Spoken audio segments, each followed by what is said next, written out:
네, 안녕하세요. 오늘 토론회 좌장을 맡은 오태석입니다. 오늘 포럼 주제는 새로운 도약을 위한 국가연구발 회고와 전망이라고 하는 주제인데요.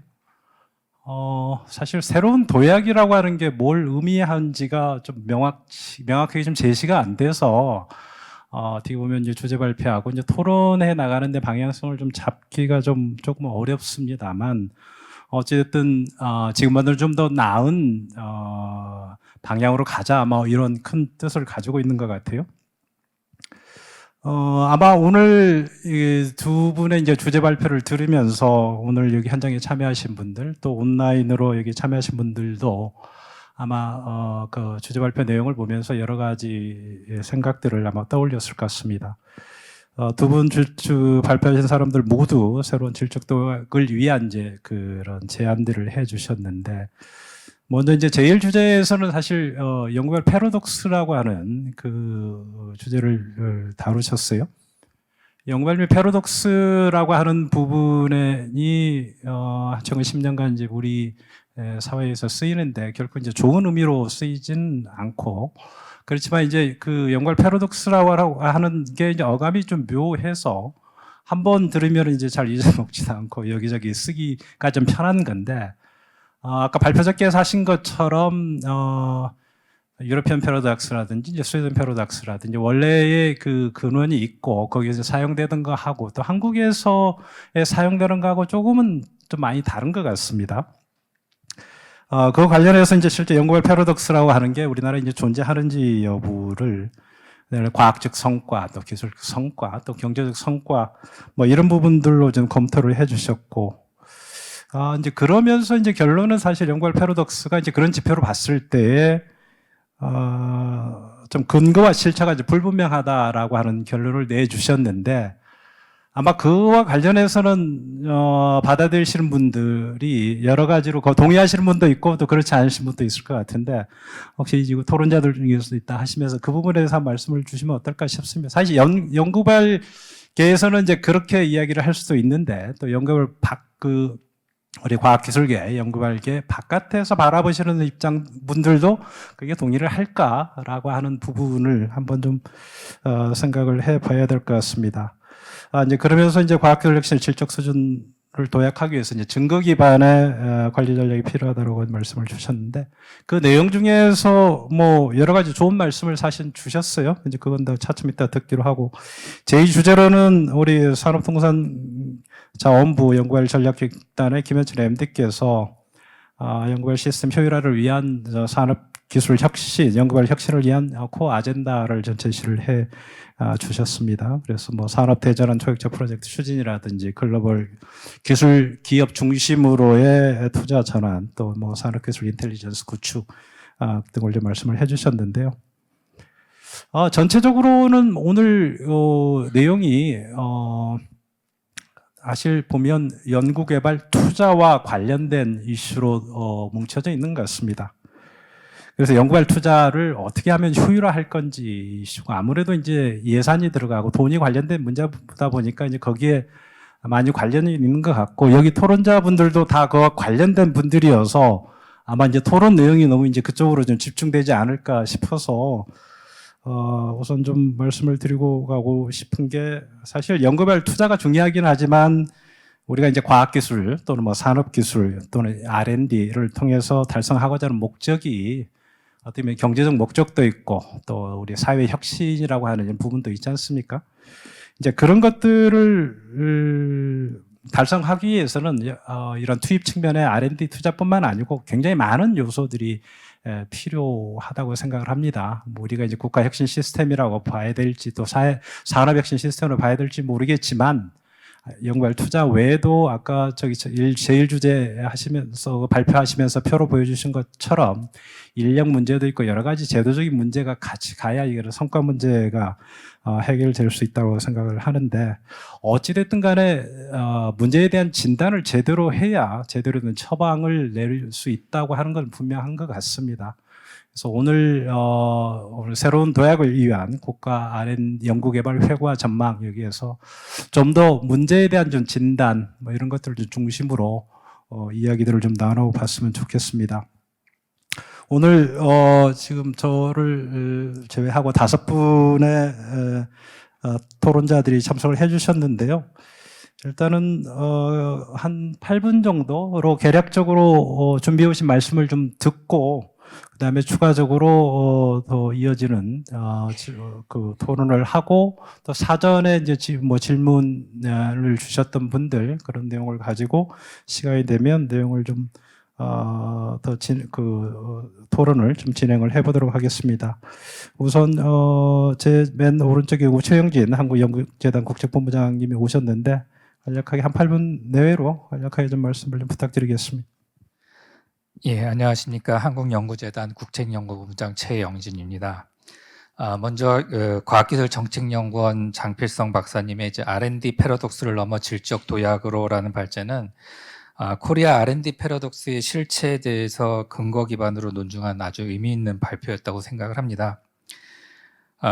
특히 높은 R&D 투자에 상응하는 경제적, 사회적 성과를 창출하지 못한다는 이제 코리아 R&D 패러독스는 그동안 연구자들을 짓눌러 온 약간 멍해 같은 거였습니다. 근데 우리 장 박사님께서 이제 근거 기반 연구를 통해서 코리아 R&D 패러독스가 근거와 실체가 불분명하다 이렇게 밝혀주신 점에 대해서는 연구자의 한 사람으로서는 굉장히 감사하게 생각합니다. 그런데 우리나라에서 이제 가장 많은 R&D 자금을 집행하고 있는 대표 연구관리 전문기관인 한국연구재단 국책연구본부장으로서 본다면은 R&D 예산 확대에 따라 비효율성이 나타나고 있다라는 점은 부정하기 어렵다고 말씀을 드릴 수가 있겠습니다. 그래서 저희 재단의 사업 구조를 재단의 실상을 조금 말씀을 드려야 될 것 같은데요. 우리 재단의 과학기술 R&D 예산 구조를 보면 이제 크게 기초연구본부 사업하고 국책연구본부 사업으로 구성이 되어 있고 각각의 예산이 대략 2.5조 원에 달합니다. 기초연구본부 사업은 주로 이제 개인 연구 중심으로 연구자의 창의적 도전적 아이디어 중심의 기초연구를 지원하고 있는데 반해서 국책연구본부 사업은 국가 차원 기술개발 수요의 적시 대응을 위해서 주로 집단형 연구개발 사업을 지원하고 있습니다. 그러나 실제 연구 수행 과정을 보면 기초본부 과제나 국책연구본부 간의 차이가 거의 나타나지 않고 있습니다. 뭐 기초연구 같은 경우는 개인의 창의성을 극대화시키기 위해서 연구자의 자율성을 최대한 보장하고 있는데요. 그렇기 때문에 여기에 이제 R&D 투자 효율성 이런 걸 논한다는 것 자체가 적절한가? 이 부분에 대해서는 좀 더 추가적인 논의가 필요하다고 보는데요. 하지만 적어도 국책연구 과제는 국가 차원 기술개발 수요의 적시 대응이라는 목적성을 가지고 있기 때문에 과제 기획이라고 하는 단계를 거쳐서 연구진을 선정하고 투자 효율성 측면에서 성과 관리 역시 상대적으로 좀 더 타이트하게 이루어져야 한다고 생각을 하고 있습니다. 그렇지만 이제 실상을 보면 R&D 예산이 급격하게 증가함에 따라서 국책 사업에 대한 실효성 있는 관리가 거의 이루어지지 않고 있기 때문에 연구 수행 단계에서 연구자들이 기초연구와 국책연구의 구분이 모호해지고 그 결과 연구 과제의 성과가 당초 설정한 목적을 달성했는지, 달성했다면 어떤 식으로 사회 경제적 효과를 발휘하고 있는지, 또한 달성하지 못했다면 어떤 문제가 있고 한계가 무엇이든지에 대한 축적이 거의 이루어지지 못하고 있는 실정입니다. 저는 코리아 R&D 패러독스라고 하는 유령이 바로 이런 배경에서 등장했다고 생각을 합니다. 조금 더 이제 수치를 가지고 말씀을 드리면 더 현실감이 있으실 것 같은데요. 저희 국책연구본부 예산은 2018년 대비 2023년 5년 사이에 무려 60%가 증가했습니다. 거기에 따라서 특히 또 이제 연구개발 사업 일몰제도의 본격 도입으로 인해서 비에타 사업이 폭증하면서 연구개발 사업 수는 무려 25배가 증가했습니다. 그에 반해 이를 관리할 수 있는 인력은 26%밖에 늘지 않아서 실제 재단의 국책본부 직원 1명이 관리하는 사업비 예산이 인당 무려 300억 원을 넘고 있습니다. 특히 이제 국책본부에는 11분의 PM들이 계시는데요. 2조 5천억을 11로 나뉘면 산술적으로 그냥 계산해도 PM 한 분당 2천억 정도의 예산을 관리하고 있습니다. 국책연구개발 사업의 평균 단가가 10억 정도 되고 한 5년 정도, 평균 5년 정도 사업이라고 가정을 한다면은 PM 한 분이 200개의 과제를 관리하면서 매년 40개 정도의 과제를 기획해야 된다는 그런 계산이 나옵니다.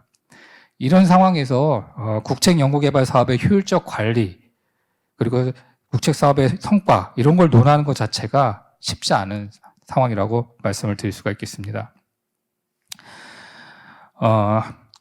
비단 우리 재단의 국책사업뿐만 아니라 산업부도 그렇고 국가적 수요에 기반한 임무지향적인 R&D 사업들은 기획이라는 단계를 통해서 목적과 목표를 잘 정의하는 것 못지않게 책임성 있는 사업 관리와 환경 변화에 적시 대응하는 유연한 사업 관리를 통해서 국민이 체감할 수 있는 성과를 창출하는 것이 필수적이고 이를 위해서는 프로젝트 관리자, 즉 PM의 역할이 매우 중요하다고 생각합니다. 그러나 다른 연구 전문기관들도 마찬가지지만 국책사업 PM의 권한이 매우 제한적입니다.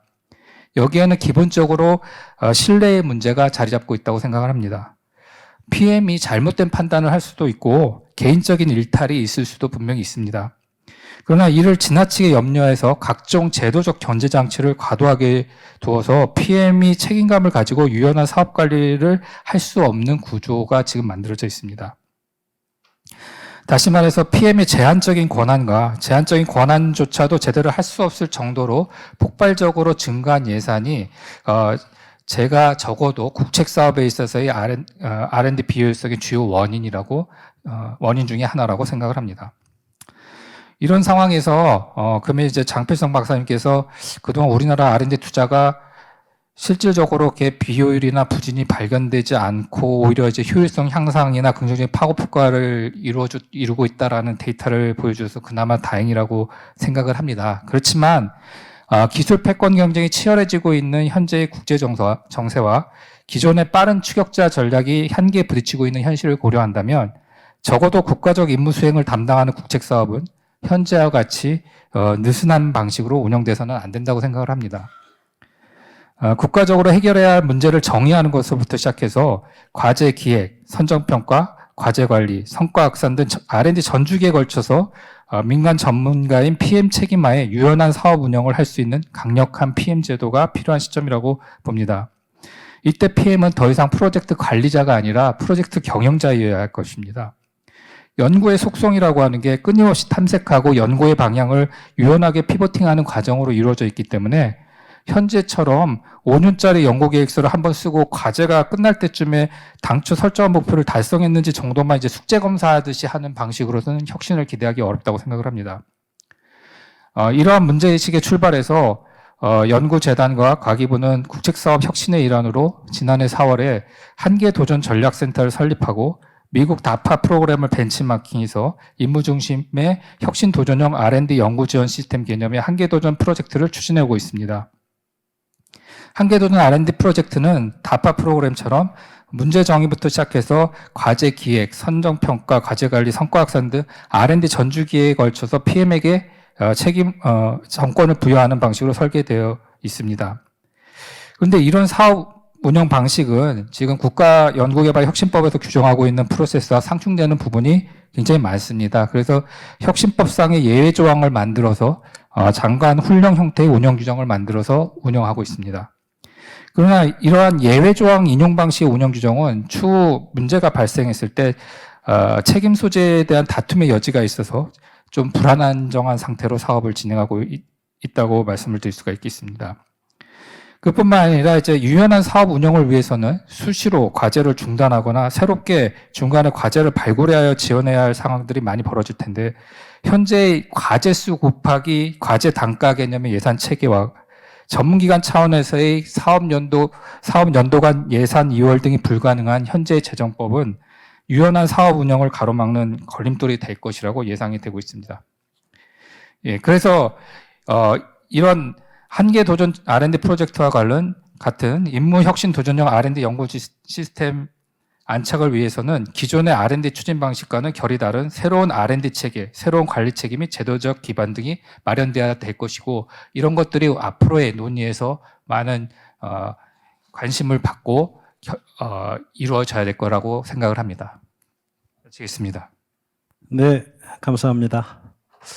아까 그 장필성 단장님께서 했던 것처럼 연구발의 이제 성과를 연구 분야별 또 수행 주체별로 봐야 된다는 얘기는 정말 필요한 것 같습니다. 아까 그런 것처럼 R&D의 성과를 뭘로 볼 거냐 문제가에 대한 정의가 없이 성과가 있다 없다를 사실은 정의하기가 되게 어렵거든요. 그래서 우리가 이제 과학 정책을 하는지 기술 정책을 하는지 또 경우에 따라서는 임무 지향형 프로젝트를 하는지에 따라서 명확하게 목표를 정해야 되고 아니면 이제 섹터별로 해서 산업별 아니면 기술 분야별로 하는 건지. 왜냐하면 지금 저희가 IT하고 바이오 분야가 제일 많이 투자하는 분야가 있고 그분도 특성이 다르기 때문에 그럼 여기는 이제 논문하고 이런 나오는 비율도 다르기 때문에 거기에 맞춰서 성과를 측정하고 거기에 따라서 정말 임무를 목표로 한다라고 하면 성과가 있는지 없는지를 명확하게 좀 측정하는 그런 방향도 필요할 것 같고요. 아까 이제 전체적으로 연구자들과 관련된 문제, 연구기관의 문제, 그다음에 수행 대학, 그다음에 뭐 출연연, 기업, 수행 주체 여러 가지 문제들이 있을 것 같은데 일단 연구관리기관 측면에서 말씀을 주셨고 아마 그걸 이어서 우리 저기 산업기술평가원의 이강호 본부장님께서 이어서 아마 좀 그 어차피 같은 일을 하시니까 말씀을 좀 주시면 좋을 것 같습니다. 네, 안녕하십니까. 한국산업기술기획평가원의 전략기획본부장 이강호입니다. 우선 기술하면 떠오르는 명품 포럼이 있습니다. 그게 오늘 같은 포럼인 것 같습니다. 그래서 과학기술정책 포럼에 초대해 주셔서 감사드리고요. 저는 일단 지금 좌장님께서 말씀하셨지만 산업부 입장을 대변하는 것보다는 토론자 입장에서 일단 의견을 좀 정리해 보겠습니다. 오늘 일단 발제 두 건에 대해서 많은 공감이 가며 첫 번째 발제는 투자 대비 성과의 비효율을 어떻게 효율적으로 할 거냐라는 거에 대한 발제 같고요. 두 번째는 R&D 시스템을 어떻게 효율할 거냐에 대한 관점인 것 같은데요. 실증 진단 주안점이라든지 시사점에 대해서 많은 공감은 됩니다. 다만 저희가 익숙한 용어가 기술이라는 용어가 있습니다. 근데 그 기술을 제 나름대로 판단할 때는 과학기술 분류를 기반한 과학기술과 기술 제품의 산업기술을 기반한 산업기술 두 가지로 저는 구분을 좀 하고 싶습니다. 왜냐하면 그 특징 자체가 과학기술과 산업기술은 좀 상이함에 있어서 상이한데도 불구하고 저희가 예산 구조라는 그 결산의 성과를 요구할 때는 연구 개발이라는 걸로 같이 평가하고 분류가 되다 보니까 과학적 성과하고 이런 그 경제적 요인이 되는 산업적 성과가 시간의 갭이 존재함에도 불구하고 같은 잣대로 보다 보니까 이게 투자 대비 이 경제적 성과의 효율성이 비효율적이지 않나 이렇게 좀 오해가 있을 수도 있다고 좀 판단이 됩니다.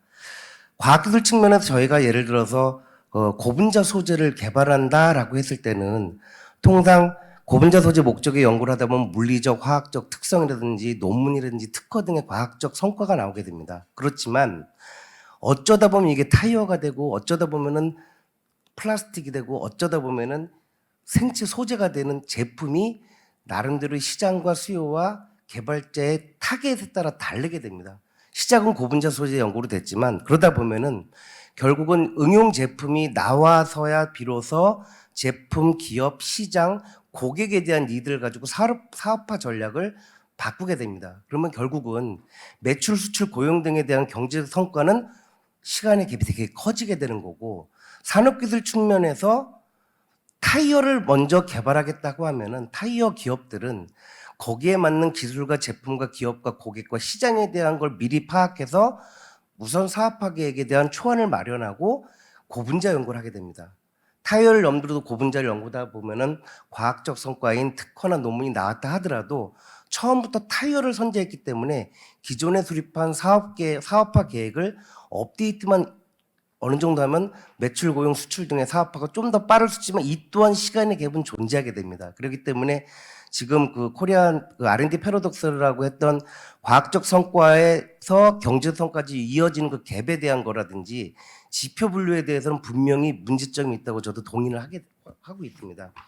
이런 측면에서 나름대로 그 투자 대비 효율성을 어떻게 극대화할 건가에 대해서 세 가지 측면에서 좀 생각을 해봤습니다. 하나는 어차피 이제 과기부나 정부에서도 발표했던 소규모 단편화된 R&D들을 대형화 통합형으로 하겠다고 했기 때문에 대형 통합형 과제라고 만약에 추진하게 되면 담당 부처가 원천 기술부터 상용화까지, 이 상용화는 기술 상용화가 될 수도 있고 제품 상용화가 될 수도 있겠죠. 그래서 원천 기술부터 상용화까지 전주기를 통합할 수 있는 부처의 임무지향적 프로그램형 R&D를 크게 만들면 부처 자율의 R&D가 확대가 되면서 이슈 변동에 따른 신속하고 유연한 R&D가 될 거라고 전 판단이 됩니다. 그러면은 개발 기간 내에 도출되는 기술적 성과라든지 개발 기간 외에 도출되는 경제적 성과가 발생 시기의 차이나 변수들은 있다 하더라도 그 부처가 대형 과제, 대형 사업에 대해서 원천 기술부터 상용까지 전주기를 책임하기 때문에 종료의 추적 수사를 좀 길게만 가면 과학기술적 성과가 경제적 성과에 어느 정도 미치고 진가적인 기여도들이 전주기적으로 장기적으로 판단이 돼서 이 결산에 대한 성과 분석이 좀 더 수월하지 않을까. 그런 결산의 평가 컨셉을 좀 바꿔주는 게 어떨까. 대형 과제로 하면서.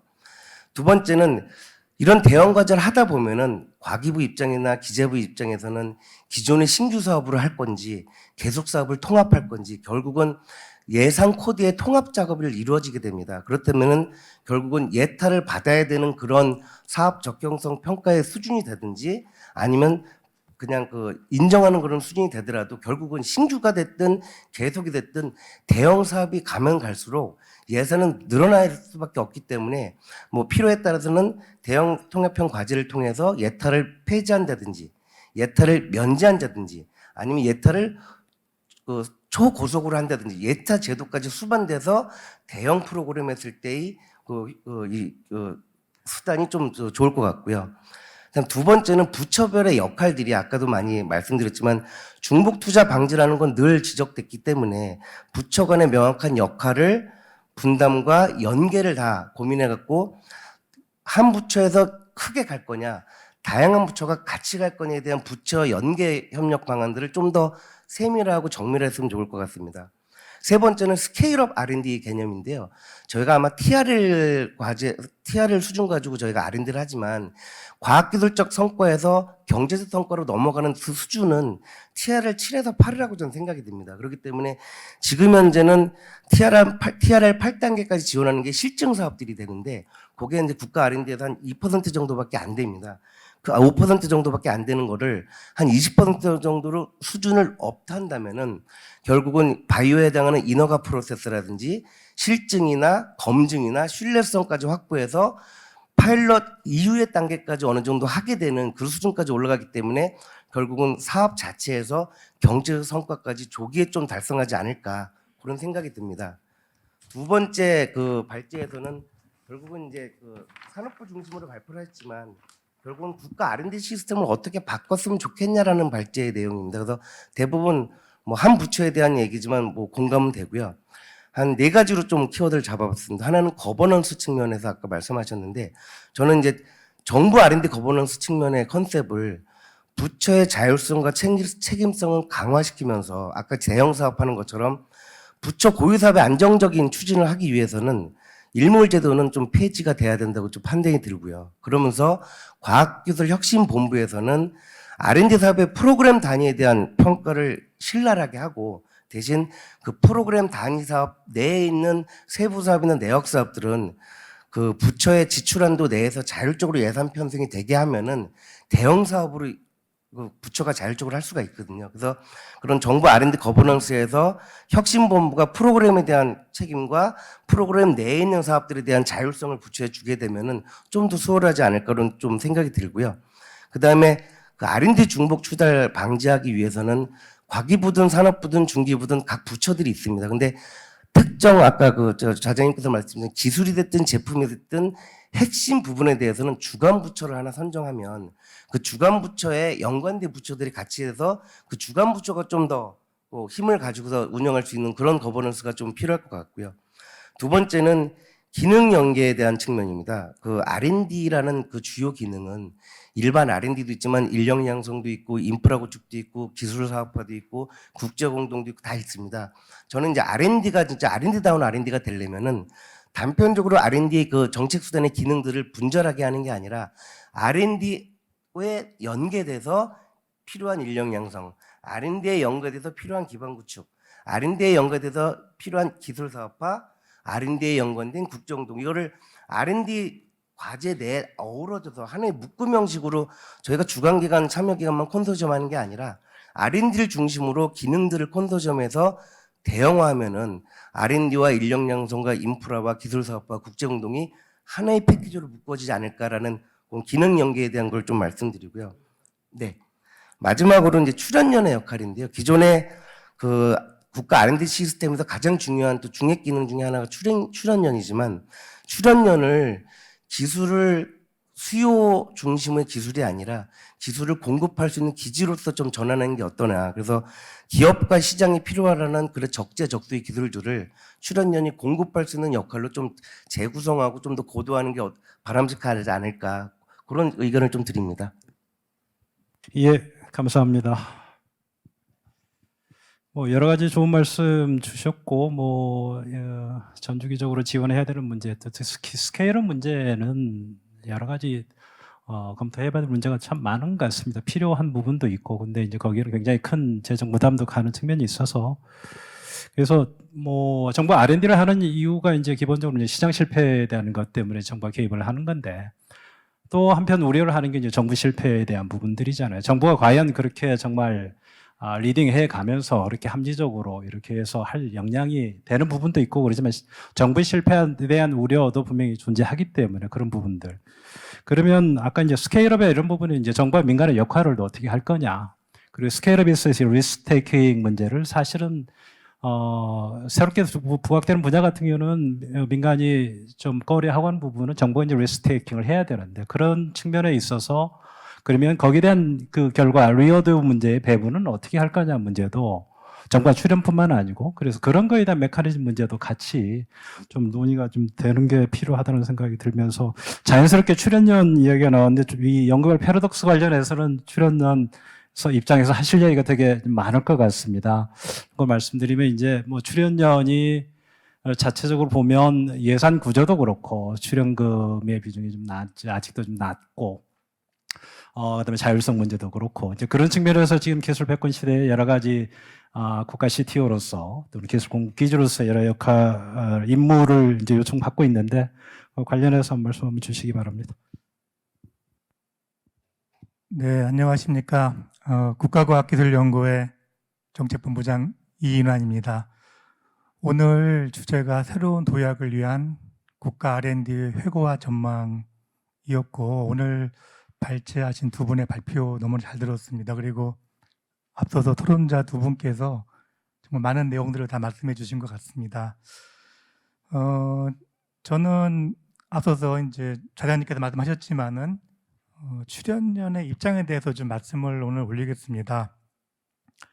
사실은 그 과학기술 혁신을 해야 되는 이유가 우리가 기술의 주도권을 갖기 위해서 하는 것이죠. 기술의 그 주도권을 갖기 위해서 투자될 것은 결국은 예산과 인력인데요. 저희 출연연도 관련해서 제가 세 가지만 말씀을 드리겠습니다. 첫 번째는 그 임무 중심의 대형 과제라고 말씀을 드리고 싶은데요. 오늘 국가 R&D의 회고기 때문에 그 R&D의 온고지신이라고 한번 차원에서 제가 돌아보면 그 전에 반도체 개발을 좀 말씀드리면 우리나라가 반도체 후발 국가에서 메모리 반도체 1등 국가가 되었습니다. 그 당시 정부에서 초대형 프로젝트로 예산을 투입해서 애트리에서 4메가드램, 16메가드램, 64메가드램을 세계 최초로 개발을 해서 우리나라가 지금도 반도체 강국이 된 것이죠. 그리고 그 다음에 이제 말씀드리고 싶은 것은 다 아시다시피 TDX 전전자 기반기인데요. 80년대에 우리나라 유선전화 놓으려고 하면 10년을 기다려야 된다는 얘기가 있었습니다.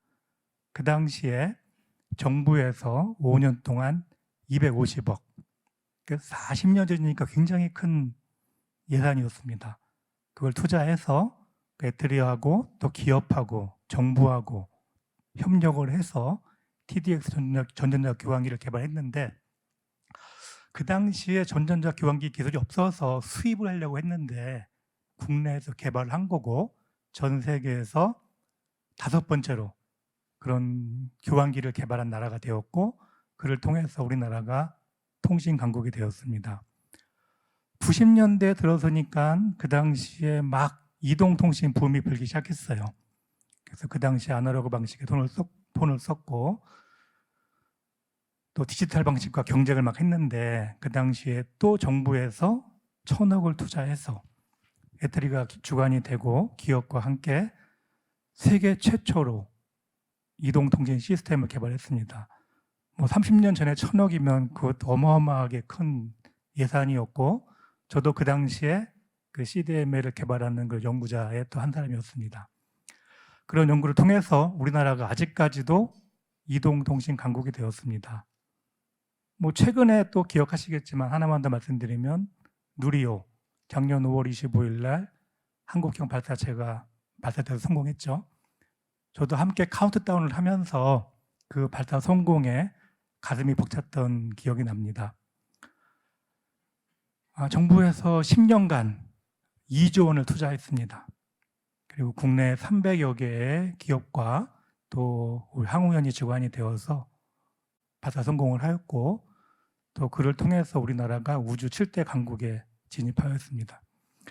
제가 이렇게 출연연의 그동안의 성과를 좀 말씀드리는 이유는, 이러한 대형 성과는 정부에서 우리 임무 중심의 과제를 해오지 않았는가, 그런 대형 과제를 통해서만이 대형 성과를 낼 수 있지 않았는가, 그를 통해서 또 우리나라 경제 성장에 발전에 기여하지 않았는가를 말씀드리고 있습니다. 물론 여러 가지 과학기술이 기반이 되어서 산업으로 결과를 내야 되는 것 중에 그런 것도 있지만, 이러한 굵직굵직한 국가의 경제 성장을 위한 과제들은 좀 추진되어야 한다는 말씀을 드렸고요. 두 번째 드리고 싶은 말씀은 공공과 민간의 협력이 되겠습니다. 저도 CDMA 개발을 할 때 저희 애트리에 그 기업의 연구자들이 같이 파견이 되어서 같이 정말 몇 년 동안 연구했습니다. 과제가 종료되고 그 연구자들은 각각 기업으로 복귀해서 사업화까지 하게 된 거죠. 이제는 임무 중심으로 우리 출연연과 기업, 대학이 서로 막 경쟁을 할 것이 아니라 정말 국가의 특정 임무에 대해서는, 앞으로 우리 미래 먹거리에 대해서는 협력을 하고 같이 노력을 해야 된다고 생각이 듭니다. 그리고 그러한 성과물이 앞서서 말씀을 주셨지만은 과제 기획에서 그냥 수행으로 끝나는 것이 아니라 어떻게 성과가 확산될 것인지 토탈 솔루션을 기획을 해야 된다고 말씀드리고 싶습니다. 지금 12대 국가전략기술도 다 정의되었고 전략기술에 대한 로드맵도 완성이 되었습니다. 이제는 좀 더 시급하게 전략기술별로 좀 대형 성과를 기획하고, 그 기획할 때도 산학연관이 함께 머리를 맞대서 정말 그 명확한 성과가 나올 수 있는 과제를 기획했으면 하는 마음이 있습니다. 마지막으로 세 번째 드리고 싶은 말씀은 인력 양성과 연구 몰입 환경이 되겠습니다. 연구는 결국 연구자가 하는 것입니다. 저도 연구원이었습니다만은 CDMA를 개발할 때 많은 어려움이 있었고 사실은 성공하기 힘든 상황인데, 그 당시에 저희 선배 연구자분께서 어느 날 밤에 이제 화이트보드에다가 막 그림 그리시는 거예요. TDX에 대한 모든 블럭이 그분 머릿속에 있는 거예요. 그거를 기반으로 해서 CDMA 이동통신 시스템이 만들어질 수 있었거든요. 결국은 이 연구자들은 정말 인적 자원입니다. 이러한 인적 자원이 연구에만 몰입할 수 있는 환경이 좀 필요하다는 말씀을 드리고 싶습니다. 이러한 인적 자원이 연구 행정에 매몰되지 않도록 하는 그런 시스템, 그런 프로세스가 구축되기를 바라면서 이만 말씀을 드리겠습니다. 감사합니다. 예, 감사합니다. 여기에서 지금 방금 인력 양성 이야기를 해주셨는데, 아까 모두에 말씀드린 것처럼 과학기술 정책, 혁신 정책을 통한 뭐 경제 발전이든지 사회 혁신이든지 그 제일 중요한 부분이 인력 양성이고 또 과학기술 성과의 그 성과물이 논문, 뭐 특허, 기술료 뭐 이렇게도 돼 있지만 사실 인력 양성 효과가 제일 중요하다고 생각을 합니다. 바야흐로 이제 지금 뭐 국가 전략 기술도 그렇고 그게 R&D를 얼마나 투자하느냐보다는 거기에 할 수 있는 인력을 얼마나 보유하고 길러내느냐가 사실은 더 중요한 거고. 그러면 그건 한국만의 문제가 아니고 미국과 한국 간에 누가 더 좋은 선택을 해서 우산 인력들을 더 그 유치할 수 있느냐 문제라고 보거든요. 그래서 이 출연연에 있어서의 그 연구원들이 얼마나 좀 안정적으로 연구를 하게 할 건지, 또 대학에 계신 또 이 분들이 그렇게 할 건지, 또 기업에 계신 연구원들이 얼마나 좀 자긍심을 가지고 할 수 있는지를 갖추는 것도 우리나라 과학기술 혁신 정책에 있어서 되게 중요한 부분이라고 생각을 하고, R&D 투자를 어떻게 더 잘할 거냐 못지않게 그 부분에 대한 고민도 사실은 제일 더 중요한 것 같습니다. R&D 투자 나중에 할 사람, 연구할 사람이 없어서 외국인 인력들을 나중에 활용을 해야 된다는 얘기가 나오는 상황 속에서는 다시 한번 그 문제를 더 짚어봐야 된다고 생각을 하고요. 그러니까 지금 이제 임무장형 연구 개발이 이제 우리가 R&D 성과를 분명하는 측면은 되게 중요하다고 생각을 합니다. 다만 R&D 이 예산에 있어서 분명히 구분을 해야 될 것은 그냥 과학 정책에 있어서 기초과학 육성을 위한 이런 R&D 프로젝트하고 정말 기술 정책에 있어서 특별한 어떤 목표를 가지고 하는 것들, 국가 전략 기술, 탄소 중립 이런 그런 기술들, 핵심 기술 이런 것들은 그야말로 개발돼서 산업화돼서 우리 비즈니스 이어져야 되는 부분들이거든요. 이제 그런 부분들은 정부와 민간에 어떻게 참여를 시킬 건지에 대한 그 방법론의 부분도 되게 중요한 것 같습니다. 나중에 그 부분에 대해서도 추가적으로 좀 말씀을 해주셨으면 좋겠고요. 다음으로는 과학기술정책연구원의 우리 홍성주 본부장님께서 아무래도 이제 투자 관련해서 이제 뭐 관리기관 입장에서 이야기를 하셨는데 그 외에 혹시 뭐 중요한 사항이 있으면 언급을 부탁드리겠습니다. 네, 저는 과학기술정책연구원의 혁신시스템 연구본부장을 맡고 있는 홍성주입니다. 앞에 세 분의 토론자께서 굉장히 좀 이제 어떤 각계의 입장도 있으시고, 그다음에 현업에서 종사하신 오랜 어떤 관록에 의해서 굉장히 구체적인 정책적 주문 사항들을 말씀을 주신 것 같습니다. 근데 저는 여기 오신 오디언스 분들을 위해 우리가 오늘 이 얘기를 왜 하고 있지? 그 질문을 가지고 좀 잠깐 토론을 해보려고 합니다. 우리 아까 장필성 단장님이 발표했듯이 코리아 R&D 패러독스라는 것들을 분석적이고 실증적으로 접근을 해보니 딱히 어떤 그런 구조적 비효율이나 이런 거라고 보기에는 조금 어려운 점이 있다. 그러면 앞으로 우리는 R&D에 대해서 R&D는 비효율이 없습니다라고 당당하게 말하고 살 수 있을까? 그거에 또 동의하시는 분은 많지 않을 것 같아요. 그러면 분석적으로 봤을 때 R&D 패러독스라는 것들을 정확하게 말하기 힘들다라는 분석 결과가 나왔음에도 불구하고 우리는 앞으로 R&D 비효율의 논란으로부터 벗어날 수 없는 이유는 무엇일까? 이 맥락을 좀 말씀을 드리고 제 발언을 좀 시작을 하고 싶습니다. 이게요, 우리나라가 지금 이 많은 논의에 가장 근원적으로 원인을 제공하는 속성이 하나 있는데 이게 뭐냐면 복잡성이라는 그런 개념입니다. 우리가 R&D 시스템이 규모가 작고 뭐 투자도 규모가 작고 그다음에 전체 인력수도 작고 이랬을 때는 뭐 이런 비효율 이런 것들보다는 빨리빨리 키우자 이런 어떤 관점이 굉장히 강한 나라였어요. 자, 개도국형 과학기술 발전 모델에서 가장 큰 논리적 근거는 무엇이었을까요? 결핍 모델입니다. 배고픈 모델입니다. 우리는 과학기술에서 아직 배고프다. 아직 모자란다. 이런 결핍 논리가 굉장히 강했기 때문에 작년에 예산 삭감에 대해서 그 결핍 모델이 다시 막 엄청나게 일어나고 있는 현상을 보이고 있습니다. 근데 지금은 사실은 그게 적절한 시기는 아니에요. 지금은 복잡성이 높기 때문에 복잡성을 어떻게 관리할 거냐의 문제로 이 사태를 봐야 되는 그런 우리의 시대적 숙제가 있음에도 불구하고 그 복잡성 관리의 관점을 가지고 이 이슈를 접할 우리의 멘탈 모델이 지금 부족한 게 더 이 문제를 악화하는 저는 원인이다라고 생각을 합니다. 그럼 우리가 R&D 시스템의 뭐 비효율일 수 있다라고 이렇게 직간접적으로 체감하는 이런 어떤 부분들을 어떤 눈으로 봐야 되느냐라고 봤을 때는 개도국형 결핍 모델이 아니라 선진국형 비만 관리 모델 혹은 건강 관리 모델 아니 뭐 꼭 선진국이라고 안 해도 돼요. 우리 헬스케어 쪽에서 하는 그냥 일반적인 건강 관리 모델로 우리 R&D 시스템에 대한 시각을 전환해야 되는 첫 번째 숙제가 있다라고 생각을 합니다. 자, 그럼 이제 질문이 다시 들어가는 거죠. 비만인가요? 아닌가요? 건강하신가요? 건강하지 않으신가요?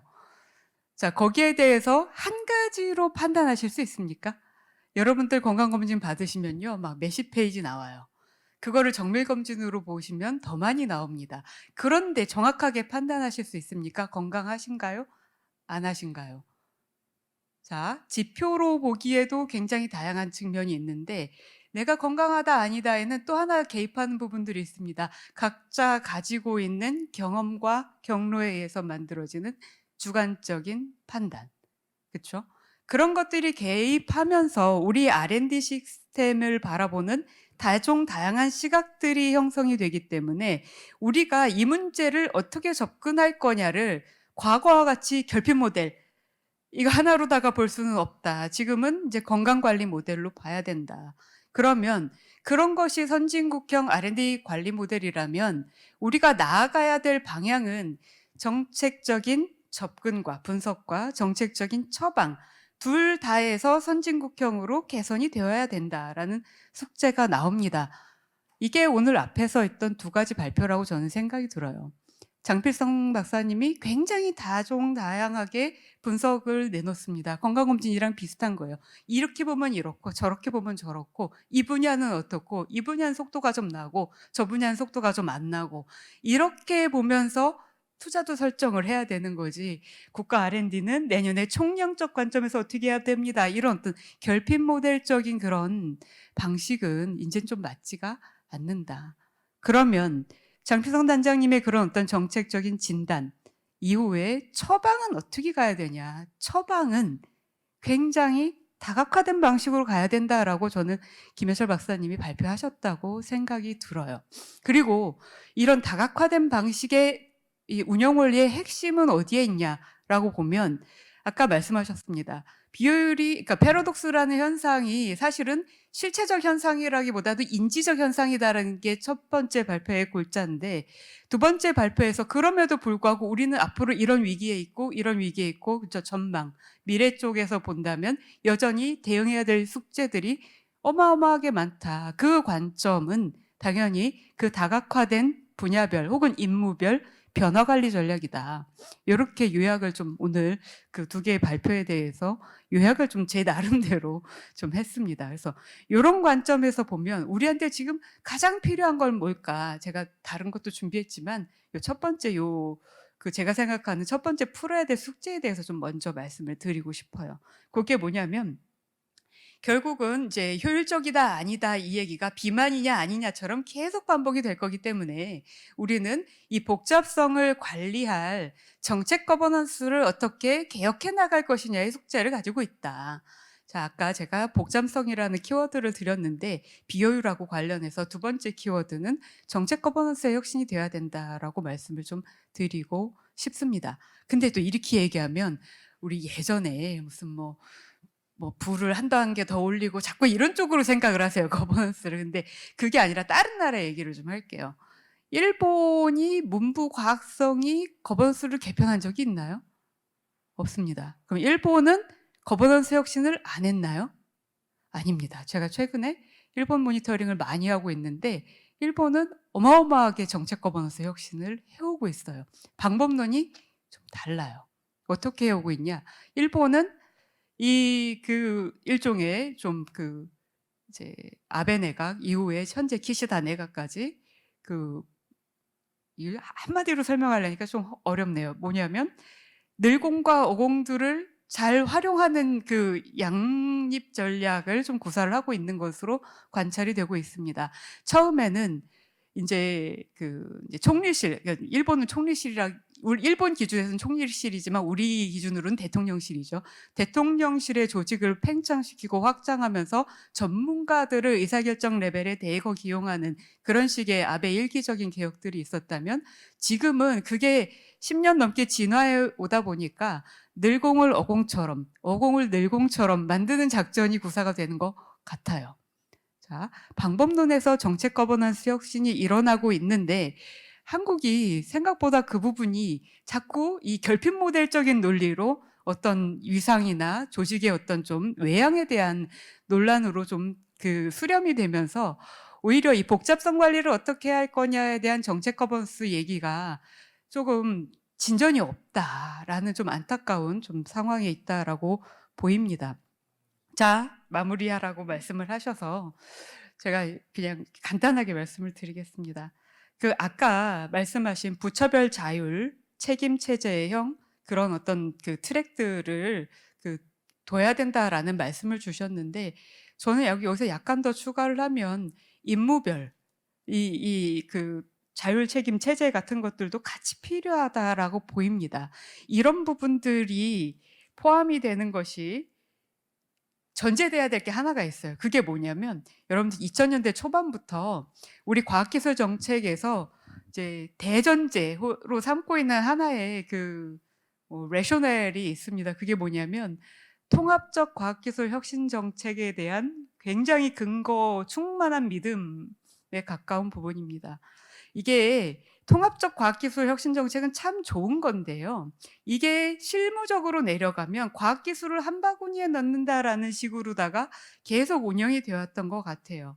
이 통합적 과학기술 혁신 정책이 그때는 옳았는데 지금도 옳으냐를 다시 점검하고 평가하는 게 지금 이 정책 거버넌스 혁신을 만들어갈 때 가장 먼저 시작해야 될 출발점이 아닌가라는 말씀으로 첫 번째 토론을 전 발언을 마무리하도록 하겠습니다. 감사합니다. 예, 감사합니다. 이게 혹시 한 번씩 돌아가고 나서 뒤에 또 논의할 때 좀 코멘트해 줄 많은 또 화두를 좀 던져주신 것 같습니다.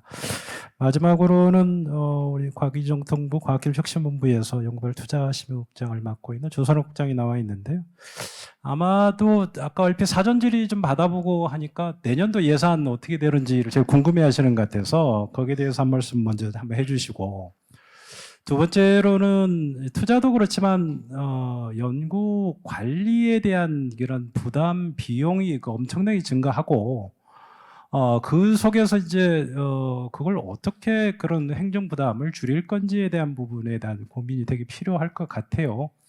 이게 이제 기관들의 그걸 인력을 넣는다고 하는 부분도 해결될 것 같지는 않고, 그게 이제 연구관리본부 전문기관뿐만 아니고 이제 대학의 산학협력단으로 대학의 연구자들도 엄청난 관리 부담, 뭐 연구비 사용에 있어서 부담, 뭐 이런 것들이 많아서 오히려 이제 그런 것 때문에 많은 시간을 좀 뺏기고 하는 부분도 있어서 어떻게 보면 큰 틀에서 R&D의 이제 예산 편성, 그다음에 집행 뭐 이런 거 관련해서도 다시 한번 좀 점검을 해봐야 되지 않을까 하는 생각도 들고, 마지막으로 이제 지금 임무지향형 그런 R&D, 그다음에 그거 관련해서 여러 가지 이야기가 있었지 않습니까? 그와 관련해서도 포함해서 좀 코멘트를 부탁드리겠습니다. 네, 과학기술혁신본부 연구개발투자심의국장입니다. 먼저 또 사회자께서 말씀해 주셨던 가장 또 관심사항인 내년도 R&D가 어떻게 될 것이냐에 대해서 정말 많은 관심과 또 이제 우려와 기대를 안고 계시리라 생각이 됩니다. 어떻게 보면은 좀 기술적으로 테크니컬하게 말씀드린다면 지금 아직 좀 설정 중이라 하는 말씀을 드려야 될 것 같고요. 저희가 과학기술기본법 제12조의 2에 따라서 과학기술 분야의 R&D 연구개발 사업의 예산 같은 경우 저희가 10월 31일 전전년도 10월 31일까지 부처에서 기본적인 방향을 받고 1월 31일까지 각 부처에서 5년도 중기 투자 규모를 받습니다. 근데 이를 바탕으로 해서 저희가 3월 15일 날 투자 방향을 이미 발표했고요. 그리고 이 관련된 검토 내용을 기재부에 저희 의견을 이제 보내서 저희가 그 6월 30일까지 조정 배분안을 마련하게 근거가 되어 있습니다. 지금까지는 아직은 지금 기재부에서 검토 중이고 아직 부처 통보가 가지는 않은 그 단계라고 일단 말씀드리고 여러 자리에서 또 그 대통령께서도 말씀 주셨고 곽 교수께서도 말씀 주신 바와 같이 내년에 어떻게 본다면 R&D 예산의 증액에 대한 이제 목표는 이제 제시가 되어 있습니다만 그런 부분들을 또 그 충실한 사업과 실제 내실 있는 기획으로 채우는 게 또 그 과학기술혁신본부를 비롯한 여러 부처들이 또 같이 만들어 나가야 할 역할입니다. 그래서 그 부분은 저희가 끝까지 좀 지켜봐 주시기를 당부드리고 그리고 이제 예년과는 다르게 올해는 가급적 이런 부분들을 부처들과 중간 과정에서의 그 소통과 그다음에 이제 공유 부분을 이제 많이 늘려갈 계획입니다. 저희가 이미 한 10여 차례의 전략 회의 그리고 이제 그 투자 방향을 설정할 때도 저희가 그 대통령 보고를 비롯해서 그 학계, 연구계, 산업계하고 연구 현장의 그 의견 수렴들을 거치면서 많이 또 실제 예년과는 다르게 그 의견 수렴과 현장의 목소리를 담아내는데 신경 많이 썼습니다. 그리고 이제 사회자께서 말씀 주신 그 행정 부담과 그 사업 부분, 그다음에 또 이제 임무지향형과 관련해서는 그 설명을 드리면서 또 한번 제가 녹여 넣어서 말씀을 좀 드리겠습니다. 그 오늘 강연 주제인 그 새로운 도약을 위한 국가 R&D 회고와 전망. 장필성 박사님께서 이제 회고 부분을 말씀 주셨던 것 같고 어떻게 본다면은 그 새로운 미래를 설계하고 그 만들어 나가는 부분에 대해서 또 김현철 MD께서 저 발표를 잘 해주신 것 같습니다. 어떻게 보면 굉장히 그 시의적절한 부분이기도 한 게 그 근거 기반으로 어떤 그 우리가 그 어느 그 우리의 위치를 파악을 하고 어디에 투자할지를 결정하면 어떻게 보면 제가 그 혁신본부가 그 이 일을 바탕으로 해서 일종의 그 영업을 뛰어서 이제 돈을 따와야 되는 역할이고요. 이거를 이제 투자를 해서 실제 그 김현철 MD님이나 전략기획단이나 각 부처에서는 이를 이제 미래를 위한 투자에 그 관리를 하시는 그런 그 역할이고 이런 부분들이 굉장히 좀 그 필요한 영역인 것 같습니다. 또 이 시의적절한 부분인 게 올해가 이제 그 혁신본부가 탄생한 지 20주년이 됩니다. 이제 올해 하반기가 되면 2004년에 출범했던 혁신본부가 20년이 되는데 그 혁신본부 초창기부터 그 어떻게 보면 같이 했던 제 입장에서는 20여 년 전부터 저희는 왜 데이터가 없을까는 고민을 많이 했습니다. 그리고 어떻게 본다면 혁신본부의 그 탄생 자체가 어떻게 보면 2차 대전 이후에 과학기술의 역할과 그 정책 리더십에 대한 고민에서 미국이 OSTP를 70년대 그 설립하고 이를 지속적으로 운영해 왔던 모델을 저희가 어느 정도 그 차용을 해오고 이를 이제 우리에 맞게 도입을 해오고 그 이후에 또 여러 형태로 또 시행착오를 겪었습니다만 그 미국의 경우 같은 경우 보더라도 대외적으로 나오는 데이터도 있지만 NSF나 그 OSTP가 자체적으로 운영하고 있는 데이터 풀을 실제 그 정책 수립과 사업 기획에 굉장히 유용하게 사용하고 있는 것을 이제 보면서 이 데이터 기반, 증거 기반에 따른 그 어떻게 보면은 정교한 설계가 굉장히 저희는 아쉬웠던 부분이고 이런 부분에 대해서 지향점을 잘 또 짚어주신 것 같습니다.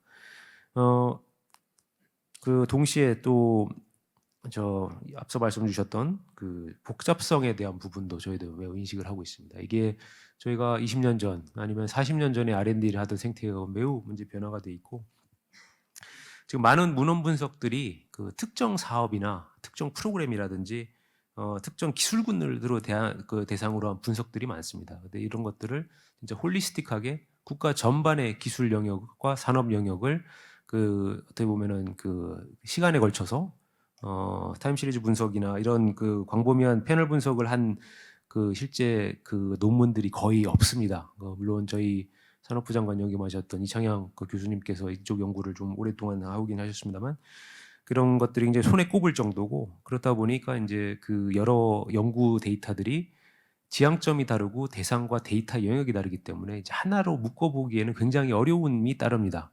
그래서 저희도 어떻게 본다면 이런 부분들을 많이 활용하고 저희 내부적으로도 스텝이나 키스텝하고도 연구를 하려는 노력을 많이 했는데 이런 것들이 그 저희가 또 보는 국가 연구개발 사업들이 하나의 개체가 아니고 기초, 원천, 응용, 개발, 그다음에 그 어떻게 보면 실용화 단계를 아우르고 산업 영역도 어떻게 보면 뭐 AI, 양자, 바이오 같은 저희가 그 일종의 플래그십 사업을 더해서 기계, 소재, 뭐 우주, 에너지, 그다음 환경 등 이제 전 영역을 커버하고 이 그 각 도메인별로 굉장히 특성들이 다릅니다.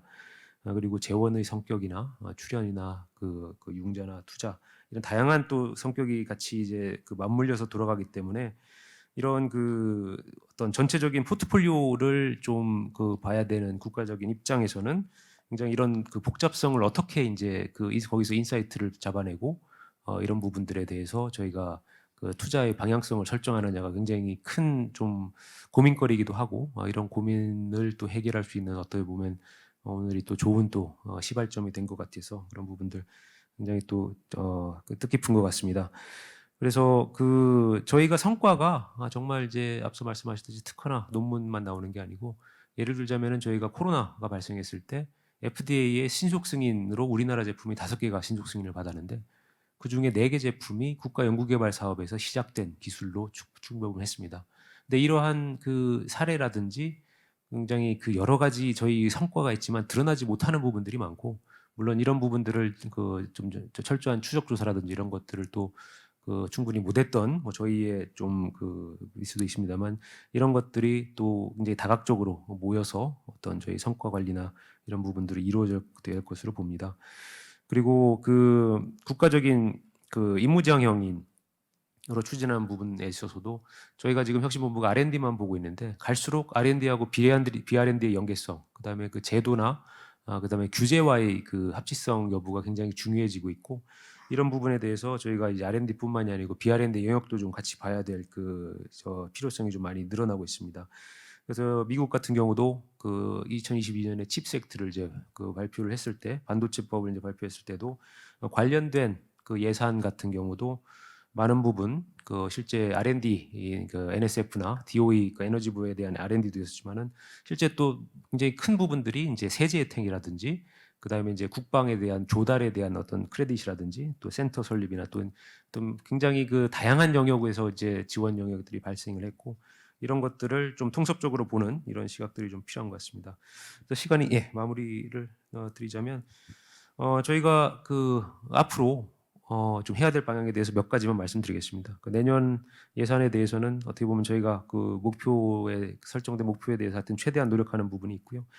이에 대해서 그 다양한 또 시나리오들도 부처당 협의를 좀 하고 있습니다. 그리고 무엇보다도 그 앞서 또 이제 그 말씀 주셨던 이경호 박사님께서 말씀 주셨던 그 고민도 어떻게 보면은 저희가 하고 있는 고민이고요. 예타라든지 저희 그리고 그 일몰 그다음에 프로그램형 사업의 확대나 그 사업의 유연성 확보, 투자 방식 다변화나 이런 그다음에 이제 또 회계년도 일치 같은 행정적인 부분도 저희가 그 대폭 간소화하는 방향으로 검토를 하고 있고 이제 한 번에 완화는 안 되더라도 이건 단계에 걸쳐서 이런 부분들을 맞춰 나가고 특히 이제 그 데이터를 기반으로 한 이런 그 정책 방향과 실제 또 그 사업의 내실화를 위해 필요한 기획비를 확보하는 부분이나 이런 부분에서는 저희가 또 예산적인 측면에서도 노력해서 실제 그 기획 비용을 그 아끼지 말아야 또 내실 있는 사업의 기획을 통해서 실제 성과도 저희가 실제 증가시킬 수 있다고 보고 있습니다. 그래서 이런 종합적인 대책을 추진하고 있고 조만간 또 저희가 이 진행되는 대로 개선되는 부분들을 국민 여러분들과 또 공유하는 자리가 지속적으로 있을 예정입니다. 이상 발표를 마치겠습니다. 예, 감사합니다. 아까 모두에 말씀드렸던 것처럼 이제 그 혁신 정책이라고 하는 R&D뿐만 아니고 비R&D 정책 전체를 바라봐야 되는 건 분명하고요. 그렇지만 이제 이 예산이라고 하는 또 돈이라고 하는 부분이 중요하기 때문에 관심이 이제 그쪽으로 많이 우리가 관심을 가질 수밖에 없지만 실질적으로 오늘 주제인 전체의 R&D 투자의 성과를 극대화한다는 측면에서 보면 R&D 외에 다른 측면의 요소가 되게 더 중요하다고 생각을 하고 그러려고 하면 이제 아까 몇 번 계속 나왔지만 진단이 잘 돼야 된다고 하는 부분들 그다음에 이 데이터 기반의 정책을 해야 되려고 하면 사실은 전체 깊이 있는 연구가 좀 이루어져야 되는데 사실 우리는 너무 급해서 R&D 효율성 그다음에 뭐 이런 위한 뭐 여러 가지 개선 방안 이런 것들이 사실은 금방 대충 해서 이렇게 막 발표하고 뭐 이런 것들이 있어서 현장에 못 따라가는 측면도 많거든요. 그래서 오늘 여기 나왔던 것들이 여러 가지가 사실 굉장히 논의가 좀 필요한 부분들인데 그런 것들이 좀 잘 학계나 아니면 우리 정책연구기관의 연구가 이루어질수록 우리 뭐 조국장 그 정책기획비 이야기도 했지만 사실은 그런 부분에 투자가 진짜 아깝지 않다고 보고 오히려 그런 게 제대로 되어 있는 시스템이 돼줘야 실질적으로 기획부터 전체 나갈 방향들, 그다음 정부 실패가 안 나오게 하는 방향들, 정부 R&D 시스템의 여러 가지 뭐 이슈들을 되짚어 볼 수 있지 않을까 생각을 합니다. 제가 지금 45분까지 이걸 마무리해달라고 요청을 받았는데 일단 플로어 다시 한번 돌리기 전에 사전 질의가 몇 개 있는데 이 중에 한두 개만 먼저 하고 이게 돌고 플로어 시간 되면 플로어를 좀 받도록 하겠습니다.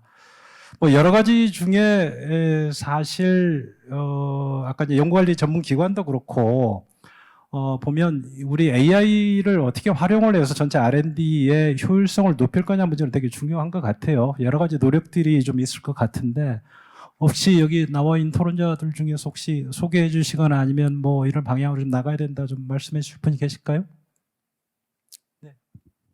예, 저 이강우입니다. 그 AI 활용에 대한 R&D 시스템하고 일치하진 않지만 저희가 작년에 그 과기혁신본부하고 키스텝에서 저희 그 전문기관들 그 연구관장 협의체가 3월, 4월 그때쯤 있었습니다. 그래서 6월 달에 뭐 공공기관들 경평 발표하는 날 공교는하게 그날 그 연구재단하고 저희 그 상기평에서 가지고 있는 시스템에 대해서 전문기관장들 앞에서 이제 공유하는 자리가 있었는데 저희가 사실은 그 국연법에 기반을 둔 아이리스 시스템을 모든 국가 R&D 시스템이 다 적용해야 되는 게 당연히 맞고 어떻게 보면 수요자에 대한 편의라든지 전문성 이런 것들에 대해서 굉장히 아이리스가 사실 AI 등이나 이런 검색 엔진을 통해서 기존의 NTIS에서 못했던 기능들을 고도화해서 그 연구자뿐만 아니라 관에 있는 사람, 산학위원, 수행자가 다 공고부터 접수, 과제 결과, 성과까지 다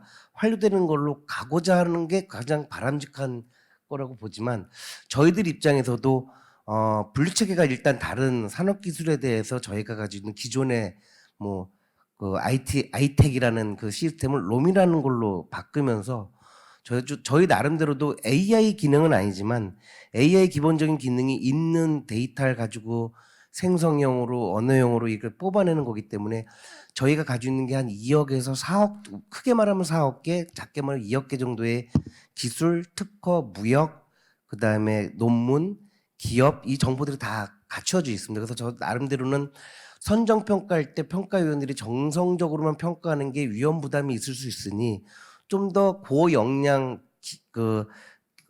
기능을 가지고 있는 기관들이 뽑게 하려고 혁신 역량 진단 모델이라는 걸 저희 시스템에 다 탑재를 해서 접수된 과제 간의 비교나 데이터 통계들이 막 저절로 키워드에 따라서 나오게끔 위원에 대한 도구로서 지금 활용하고 있는 측면도 있었고 또 기획에 대해서 유망 기술이 과연 MIT 10대 기술처럼 뭐가 튀어나올까 이런 것들도 계속 시도하고 있는데 그래서 결국은 저희들도 그 전문기관 입장뿐만 아니라 국가 차원에서 수행자와 향후 수행할 사람들과 성과를 전제로 한다면 아이리스 같은 이런 국가 R&D 시스템이 지금은 데이터를 많이 모으고 있는 상태라고 저는 판단이 됩니다.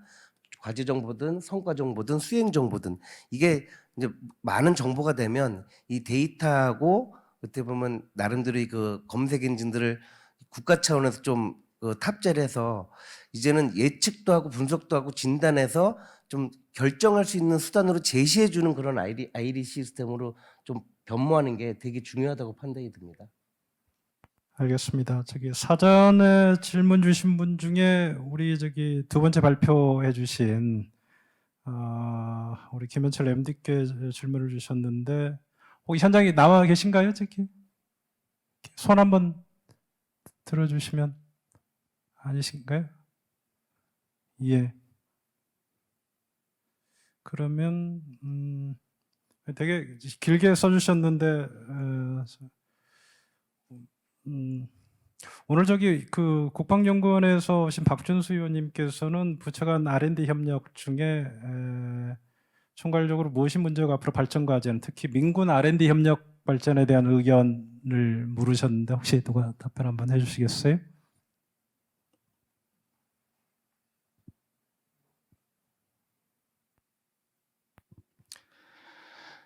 예, 민군 R&D 협력에 있어서는 아무래도 이제 그 기술의 수요처인 군의 의지가 굉장히 강하게 요구된다고 생각을 하는데, 최근 들어서 굉장히 고무적인 거는 군에서 굉장히 관심이 많습니다.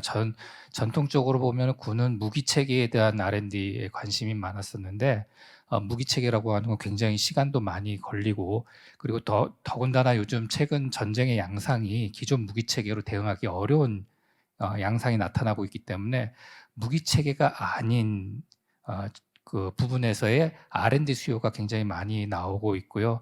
그런 부분에 있어서 군에서 이제 저희 재단이나 아마 상기평도 마찬가지였을 때 굉장히 적극적으로 접근하고 있고, 그래서 아마 이제 부처들 단위에서도 그런 민군 협력에 대한 게 과거의 모형하고 조금 다른 방식으로 접근이 될 거라고 저는 예상을 하고 있습니다.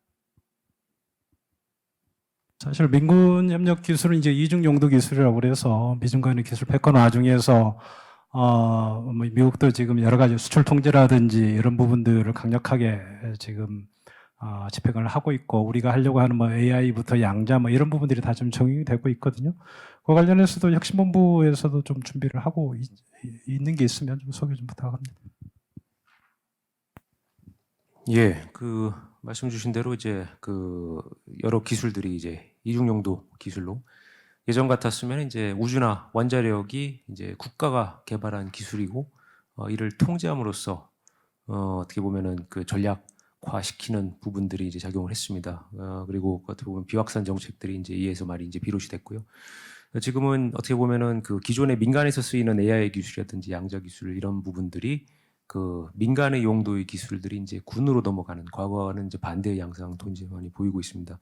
그래서 저희가 그 실제로 이런 부분들에 대해서 그 어떻게 본다면은 주요 기술 개발의 과정에 있어서 더 기술의 이렇게 블록화가 이제 진행이 되고 있고, 이를 어떻게 본다면은 그 주요 협력국들을 중심으로 한 이제 기술 개발 그 로드맵이나 이런 부분들이 이제 가고 있습니다. 그래서 특히 이제 그 양자 라든지 그다음에 그 실제 그 첨단 바이오나 합성생물학과 같은 첨단 바이오나 이제 AI 같은 기술 같은 부분도 그 국제 협력이 중요하면서 동시에 이제 그 어떤 단일 국가에서 그 이를 개발하지 못하는 영역이 많기 때문에 이런 부분들을 그 구체적으로 어떻게 그 설계를 하고 전체적인 로드맵을 만들지에 대한 부분들이 이제 그 주요국들 중심으로 진행이 되고 있고, 이런 부분들이 앞으로 좀 더 기술 개발이 좀 가시화되면서 보다 좀 긴밀한 협력과 실제 정책과 연계 방안이 이제 만들어질 것으로 이제 보입니다.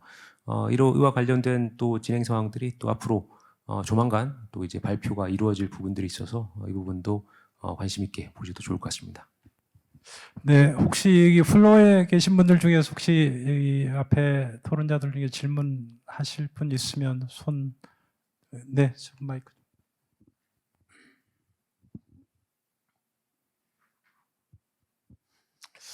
예, 발표와 토론 잘 들었습니다. 저는 한국도시재생연구원의 김종영이라고 합니다. 여기 또 아시는 분들이 이제 한 서너 분 계시는데요. 저는 이제 DJ 정부 때 상기평을 제안을 했었고 어느 정도 제가 관여를 했었습니다. 제가 드리고 싶은 것은요, 오늘날 이제 과학의 발달은 신에 대한 도전이라고 생각합니다. 천동설 내지는 지동설부터 시작돼서 아인슈타인의 상대성 이론까지, 그 다음에 이제 양자 이론, AI까지 와 있습니다.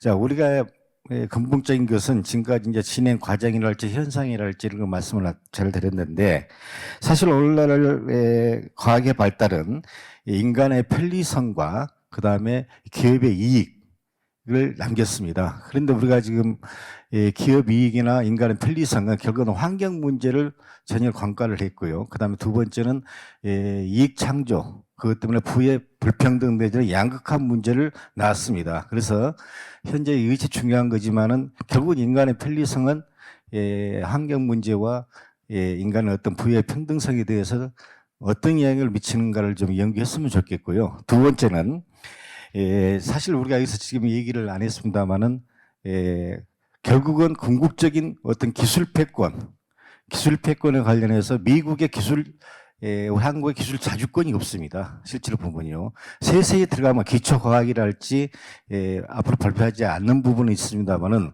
엄격히 따지자면은요. 미국의 모든 통제를 받습니다. 핵심적인 것은요. 그러다 보니까 그런 미국의 한국의 기술 자주권을 회복을 해야 됩니다. 이제 그런 점에 대해서는 우리 앞으로의 연구 분야고요. 제가 드리고 싶은 것은 이런 어떤 분야에 보이지 않는 분야, 듣지 못한 분야에 좀 더 연구를 하고 국민들한테 바라설 수 있는 것을 해야 됩니다. 그래서 제가 생각할 때도 물론 지금 오태석 차관님께서도 지난 정부에 현재 정부에서도 차관님을 하셨습니다만은 가장 중요한 게 이제 국방 내지는 국민 경제인데 가장 중요한 게 바로 국민의 신뢰입니다. 신뢰를 받지 못하면 어떤 정부든 간에 무너지게 돼 있습니다. 그와 마찬가지로 우리 국방과학도 국민에게 신뢰를 받을 수 있는 그런 어떤 토대가 됐으면 좋겠습니다. 그래서 어떤 질문이라기보다는 제가 제안이고요. 아까 그러시다면은 지금 조선학 국장님도 말씀드리겠습니다. 우리나라가 진정으로 국방 자주권이 있는지 그에 대해서 여쭤보고 싶습니다. 네, 감사합니다. 질문을 너무 토론자처럼 길게 해주셔가지고 다른 분들이 또 혹시 질문하실 분들 있으시면 손가 없으시면 예. 알겠습니다. 지금 이제 뭐 우리 기술 패권 경쟁 예. 질문 죄송합니다만 짧게 질문만 좀 부탁드릴까요? 네.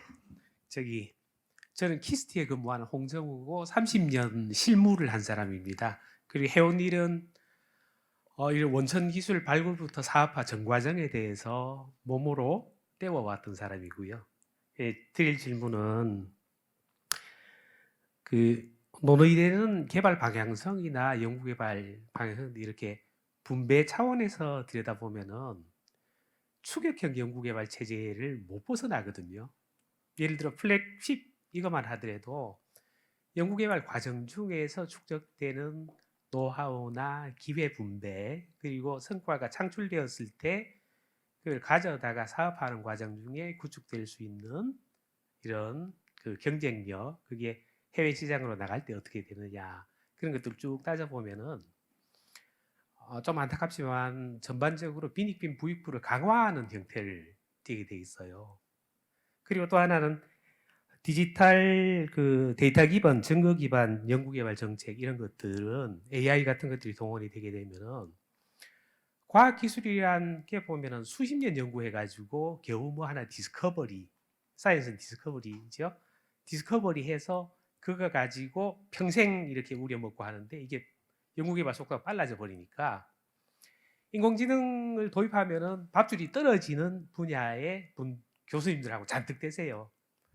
그래서 새로운 연구 주제를 잡아야 되는 입장이에요. 인공지능이 도입되는 것을 걱정하시고 이러는데 이런 빠른 변화에 대해서 이런 체계가 추진하시는 체계가 어떻게 대응할 계획인지가 포함되어 있는지 사실은 그 연구개발에 참여하셨던 분들이 거의 국가 사회 자산이면 틀림없는데 황당한 상황에 빠지는 거죠. 너무 쉽사리 황당한 상황에 빠집니다. 그 대응책들이 녹아야지 앞으로 우리 국가사회가 지속 가능한 형태를 유지할 수 있을 거라고 보는데 그런 것들을 어떻게 들여다보고 계신지 질문합니다. 두 분이 질문을 너무 크게 해주셔서 그걸 다 하나하나 답변을 드리기는 힘들 것 같고 하나는 말씀 주신 것 관련해서는 지금 AI와 관련돼서 도입되는 것 같으면 사실은 현장에 여러 문제들이 있을 수 있거든요. 그래서 그것 관련돼서 답하고 아까 하는 것처럼 이제 기술 주권 이슈가 되게 중요하고 국방 측면뿐만 아니고 이제 그렇게 되는데 어차피 뭐 이제 그런 문제는 이제 이쪽의 R&D 정책에 있어서도 혁신 정책하는 중에서 되게 중요한 화두이기도 하거든요. 그 두 가지를 좀 좁혀서 일단 답변을 좀 해주실 때 우리 조 국장이 먼저 한번 부탁드릴게요. 어떻게 보면 국방의 그 브로드한 분야 중에 이제 기술로 좀 좁혀서 말씀드리고, 어떻게 보면은 이제 그 이중용도 기술 중에 하나인, 예를 들어 이제 우주로 이제 뭐 아까 제가 북한에서 일단 말씀 한번 드려보면은, 그 실제로 그 말씀하신 대로 이제 어떤 기술에 대한 어떤 액세스나 이런 부분들이 뭐 제한을 당하는 경우가 이제 많고, 저희도 이제 어떻게 보면은 이제 주요 기술 분야에서 그런 것들을 제한받아 온 역사가 있습니다. 하지만 그런 부분들이 이제 그 우리나라의 그 역량 자체가 어느 정도 그 확보가 되고, 그리고 어느 정도 그 우리나라가 그 이를 최초의 우리나라에게 이 기술을 전수해 준 국가의 그 어느 정도 대등한 파트너십을 구축할 단계가 올랐을 때, 이런 부분들이 어떻게 보면은 과거에 경직적으로 됐던 부분들이 굉장히 완화가 되고, 이런 부분들이 탄력적으로 적용이 되고 있습니다. 그래서 어떻게 본다면은 저희가 그 이 기술 개발이 단순히 어떻게 보면 저희가 그 독자적으로 개발하고 수준에 오르는 부분도 있지만, 이런 것들이 그 상호 주고받는 관계에서 실제 그 일종의 상호 호혜적으로 갈 수 있는 수준까지 저희가 그 협력과 그다음에 저희 자체적인 또 노력과 이런 것들을 병행하면서 수월성을 확보해 나간다면은, 지금 또 일부 또 이제 아직까지 좀 이런 저희가 좀 제약을 받는 부분들도 앞으로 굉장히 그 같이 만들어 나가면서 상호 발전할 수 있는 관계로 이제 성장할 수 있다고 보고 있고요.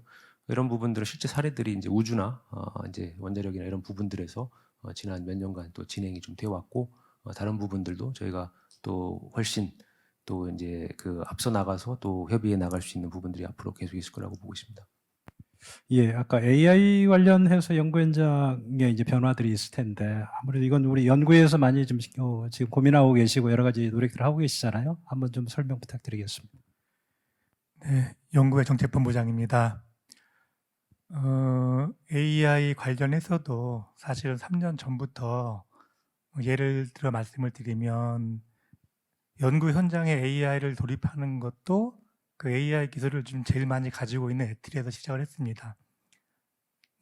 3년 전에 이제 한 500명 정도를 인력 양성하려고 AI 아카데미를 이제 만들었는데, 제가 그 당시에 이제 연구에도 나와 있어서 그 애틀이 직원만 AI 교육시킬 게 아니라 25개 출연연에 17,000명 정도 연구자가 있는데, 그 인력까지 지금 각 분야별로 AI 교육을 좀 시켰으면 좋겠다. 그래서 이제 같이 하게 됐고, 차관님도 아마 아시겠지만 지금 올해까지 10,000명을 그 AI 인력 양성을 했습니다. 그래서 각각의 그 인력 양성이 됐는데, 돌아보면 제가 너무나 좋았던 거는 뭐냐면 AI 교육을 단순히 그 받았던 것뿐만이 아니라 이분들이 애트리에 와서 교육을 받으면서 서로 협력을 하게 되는 거예요. 자기 테마에 대해서. AI는 애트리가 알지만 또 각 분야는 또 모르잖아요. 자연스럽게 융합을 하면서 연구를 할 수 있는 분위기도 만들어진 거 보면서, 물론 이제 올해까지 10,000명이고 또 내년부터는 또 대학이든 또 기업이든 이제 확장되었으면 하는 마음이 있습니다. 그래서 그렇게 지금 연구 현장에서는 진행을 하고 있습니다.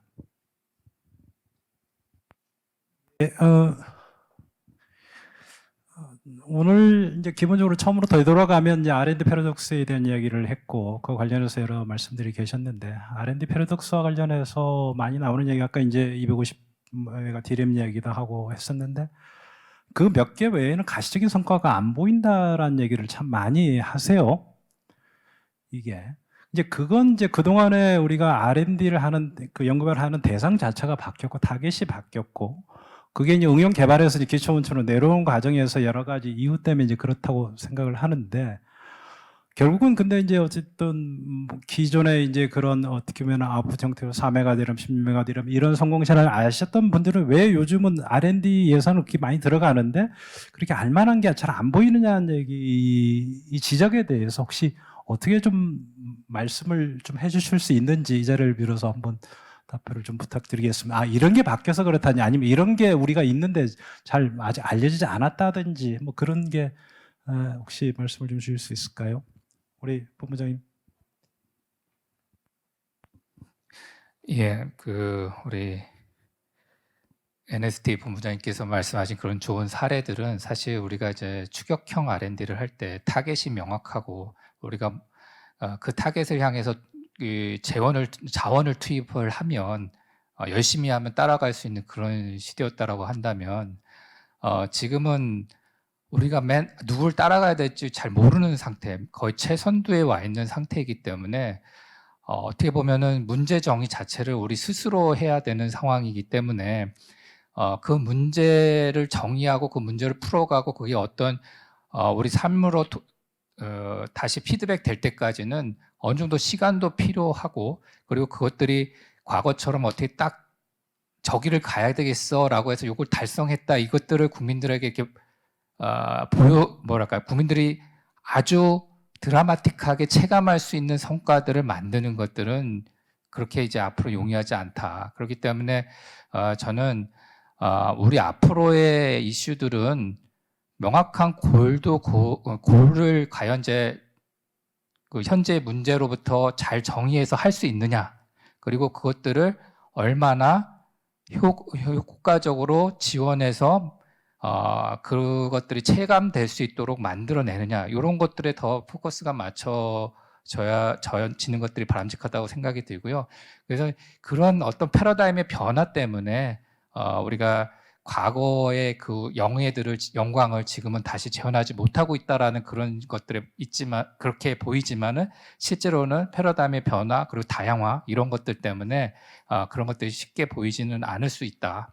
그렇지만 이제 그런 것들을 보이지는 않을 수 있지만은 그래도 하나하나 작은 성공이라도 하나씩 만들어서 보여줄 필요는 있겠다. 그렇게 말씀을 드리겠습니다. 예. 저도 좀 보완 설명을 드리고 싶습니다. 이제 뭐 가시적으로 이렇게 만질 수 있는 혹은 볼 수 있는 그런 성과를 내던 시절은 이미 좀 한참 지난 것 같고요. 지금 아까 장필성 단장님 발표처럼 우리가 지금 눈으로 확인할 수 있는 숫자들이 있습니다. 논문, 특허, 뭐 기술료 이런 대표적인 숫자들이 있고, 그 다음에 조금 더 다각적으로 분석이 들어갔을 때 스피로버 이펙트로 우리가 측정을 하는 것이지, 그게 딱 어디 드러난 제품이라고 하기에는 그 안에 프로세스가 너무 다양하기 때문에 국가 R&D 투입의 성과로 만약에 뭐 삼성의 어떤 제품이 나왔다 이렇게 얘기하는 거는 사실은 국제무역협정 위반이기도 하고, 사실 그렇게 보여주기는 우린 이미 선진국에 가까운 그런 R&D 시스템을 운영하는 나라다라고 생각을 하는데요. 근데 그럼에도 불구하고 이게 예산이 투입되고 세금이 투입되는 부분이기 때문에 언제든 국민들은 가시적으로 체감할 수 있는 성과를 기대하게 되시고요. 그 다음에 그런 국민들의 어떤 대의를 하시는 정치인들은 더더욱 그런 그 의사결정을 하고 싶어 하는 경향이 있습니다. 여기에 부합하는 정책 트렌드가 임무지향 정책입니다, 사실은. 이거는 한국에서만 그러는 게 아니고요. 전 세계에서 그래요. 여러분들 그 EU 호라이즌 프로그램이라고 들어본 적이 있으시죠? 예전에 EU FP7 뭐 FP5 뭐 이렇게 들어보셨을 거예요. 그 FP 프로그램이 최근 몇 년 동안에 첫 번째 타겟이 바뀌었어요.